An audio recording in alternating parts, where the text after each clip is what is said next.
Money is to be in those chips, right? There'll be no more cash. And this is giving me straight from Rockefeller himself. This is what they want to accomplish. And all money will be in your chips. And so instead of having cash, anytime you have money in your chip, they can take out whatever they want to take out whenever they want to. If they say you owe us this much money in taxes, they just deduct it out of your chip digitally. Total control. Total control. And if you're like me or you, and you're protesting what they're doing, they can just turn off your chip. And you have nothing. You can't buy food. You can't do anything. It's total control of the people. And that chip's connected to a database that has your purchasing records, what you do, what everything, you sell. Everything is in there, you know? And so they want a one-world government controlled by them, everybody being chipped, all your money in those chips, and they control the chips, and they control people. And you become a slave. You become a serf to these people. That's their goal. That's their intentions. Eric, can you be specific about when you met Rockefeller, how it happened in these discussions? I met Rockefeller through a female attorney I knew who called me up one day and said, one of the Rockefellers would like to meet you. I had made a video called Mad as Hell, and he'd seen the video and wanted to meet me and knew I was running for governor of Nevada. So sure, I'd love to meet him. And I met him, and I liked him, and he was a very, very smart man. And we used to talk and share ideas and thoughts. And he's the one who told me 11 months before 9/11 ever happened that there was going to be an event. Never told me what the event was going to be, but there was going to be an event. And out of that event, we were going to invade Afghanistan to run pipelines from the Caspian Sea. We were going to invade Iraq, you know, to take over the oil fields, establish a base in the Middle East, and make it all part of the New World Order. And we'd go after Chavez in Venezuela. And sure enough, later 9/11 happened. And I remember he was telling me how how you're going to see soldiers looking in caves for people in Afghanistan and Pakistan and all these places. And there's going to be this war on terror, which is no real enemy. And the whole thing is a giant hoax, you know, but it's a way for the government to take over the American people. He told you it was going to be a hoax. Oh, yeah. Oh, yeah.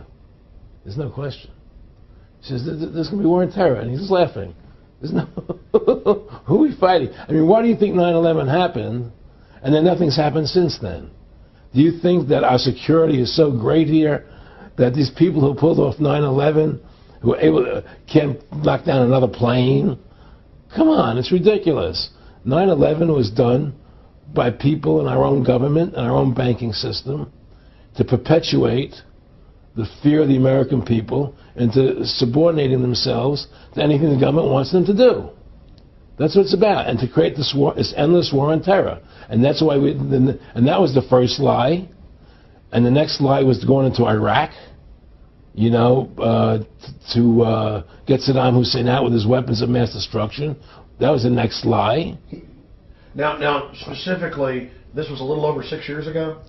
This was... 11 months before 9/11. Yeah. And Nick Rockefeller, who's a lawyer, he's become your friend over the previous years, and he's saying to you that there's going to be this big event, and then out of that we're going to have a war on terror, and it's just going to go on and on. Right. An endless war on terror without any real enemy. That you can never, so you can never define a winner. And did he say that it's going to be perfect because you can't define an enemy, it just goes on and on? Yeah, because you can't define a winner. There's no one to beat, so it goes on and on forever. And they can do whatever they want. They scare the hell out of the American public. Look, this whole war on terror is a fraud. It's a farce. It's very difficult to say it out loud because people are intimidated against saying it. Because if you say it, they want to make you into a nutcase. But the truth has to come out. That's why I'm doing this interview. The fact of the matter happens to be that the whole war on terror is a fraud. It's a farce. Yeah, there's a war going on in Iraq because we invaded Iraq. And people over there fighting, you know. But the war on terror, that's a joke, you know. And until we discover what really happened on 9/11 and who was responsible for 9/11, because that's where the war on terror emanates from. That's where it comes from. It was 9/11 that allowed this war on terror to begin. And until we get to the bottom root of 9/11, the truth of 9/11, will never know about the war on terror.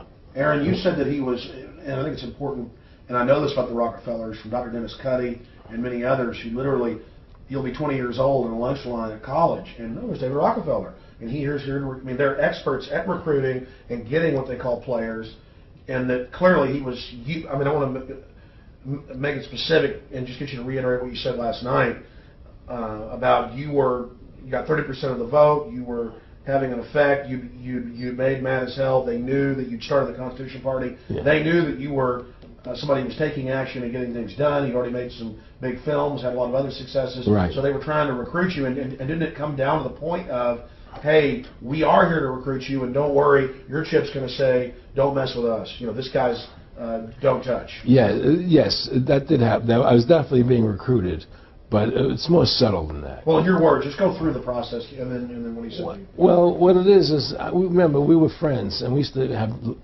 go to my house a lot. We'd have dinner, we'd talk, and he'd tell me about business investments that he'd get involved in, or they would help me with this business investment or that business investment.